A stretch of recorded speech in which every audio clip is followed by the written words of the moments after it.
Tyrese Haliburton may malaking ibinunyag na pagkakamali ng Golden State. Warriors rookie na si Axel Lendeborg, si Dillon Brooks naman ang trinash talk. At Draymond Green naniniwalang makukuha nila si Jokic. Isang dating draft decision ang muling bumabalik sa spotlight ng Warriors.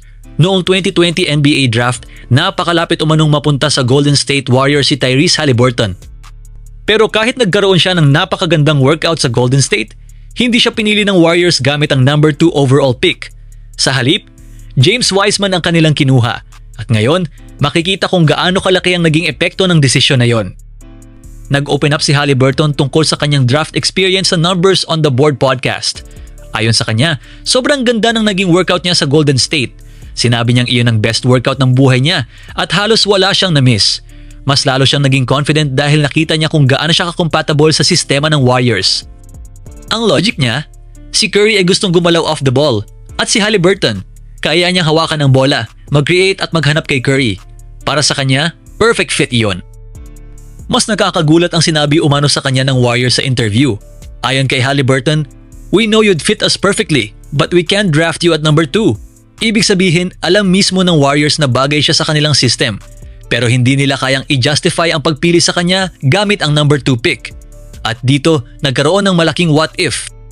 Sa halip na si Haliburton, James Wiseman ang pinili ng Golden State, number 2 overall. Malaki ang potential ni Wiseman noong draft.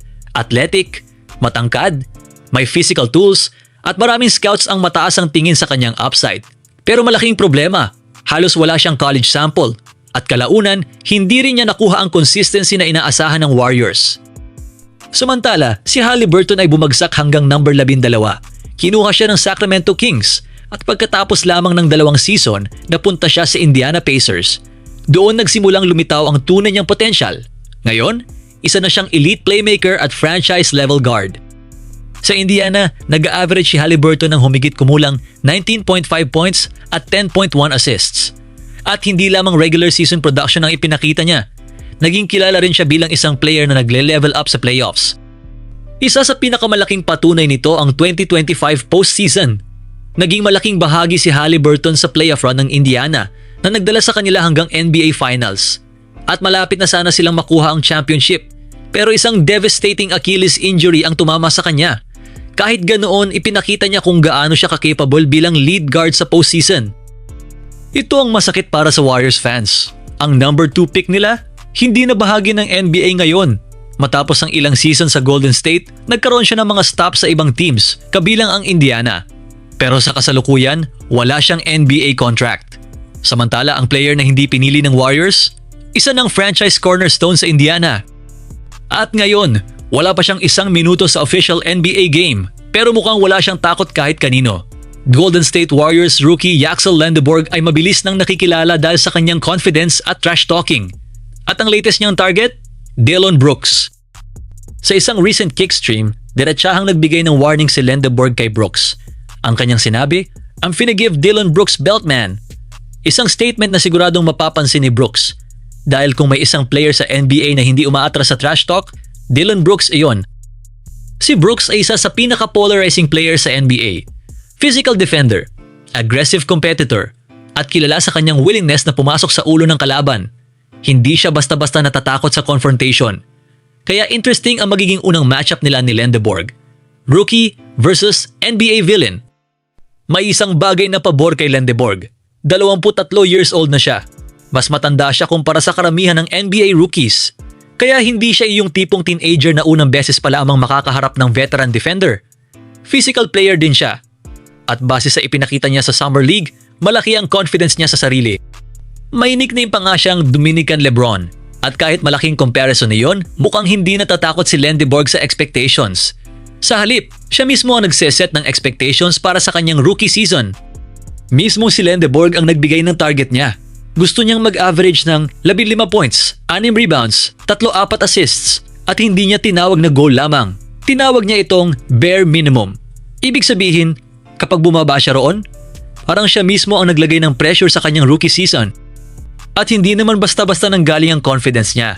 Sa Summer League, nag-average siya ng 14.8 points, 6.8 rebounds, 4.0 assists sa 6 na games. At higit sa statistics, nakuha niya ang Summer League MVP award. at pinangunahan niya ang Warriors tungo sa championship. Dito talaga siya susubukan. Sa regular season, mas mabilis ang laro, mas physical, mas athletic ang defenders, at mas mahirap makakuha ng touches, lalo na sa Warriors na may Stephen Curry, Jimmy Butler, Draymond Green, Kristaps Porzingis at iba pang veterans. Hindi automatic na makukuha ni Lendeborg ang volume na mayroon siya sa Summer League. At ngayon, tahimik ang Golden State Warriors ngayong off-season. Pero baka may mas malaking plano silang hinahanda para sa susunod na summer. Matapos mabigo sa kanilang mga target tulad ni na Anthony Davis at LeBron James, walang major superstar ang nakuha ng Warriors. Pero sa isang comment ni Draymond Green tungkol kay Nikola Jokic, biglang naging interesting ang lahat. Unang-una, may isang bagay na kailangang linawin. Sa kabila ng disappointing off-season ng Golden State, wala raw plano humingi ng trade si Stephen Curry. Ayon kay Clutch Points Brett Siegel, may mataas silang confidence na gusto ni Curry na manatili sa Golden State hanggang matapos ang kanyang career. Napakahalaga nito para sa Warriors dahil kahit hindi sila nakagawa ng blockbuster move ngayong off-season, nanatili pa rin ang kanilang franchise superstar. Sa podcast ni Draymond, napag-usapan ang kanilang Christmas Day matchup laban sa Denver Nuggets. At habang binabanggit niya ang pagpunta ni Jokic sa San Francisco, may isang comment siyang nagpataas ng kilay ng maraming fans. Sinabi ni Green, "Got the Joker coming into Dub Nation, San Francisco." Siyempre, hindi sinabi ni Draymond, pupunta si Jokic sa Warriors. Wala siyang ganoong confirmation, pero interesting ang timing. Matagal nang may speculation tungkol sa future ni Jokic. Dahil mukhang may intentional strategy ang Warriors ngayong off-season, hindi sila nagbigay ng malaking package para sa isang available star. At hindi rin sila nag-trade ng future assets para sa short-term solution. Sa halip, parang naghihintay sila. At kung may superstar na maging available pagkatapos ng season, mas magiging flexible ang Warriors para gumawa ng malaking move. Pero may malaking problema. Napakamahal ni Jokic. At kung maging available man siya, hindi magiging simple ang pagkuha sa kanya. Kailangan ng Warriors ng massive financial commitment. At hindi rin natin alam kung magiging available talaga siya. Kaya sa ngayon, speculation lamang ito. Kung ang Warriors ay talagang nagsisave ng flexibility para sa future, mas may sense ang kanilang quiet off-season. Hindi ibig sabihin na automatic na may Jokic move. Pero maaaring ayaw nilang ilak ang kanilang future sa isang malaking move na hindi sapat para maging contender. Baka ang mindset nila ay wait for the right superstar. Ang pinaka-importanting takeaway ay hindi sinabi ni Draymond Green na kukunin ng Warriors si Nikola Jokic. Walang confirmation. Pero ang kanyang choice of words ay sapat para muling uminit ang isang napakalaking possibility.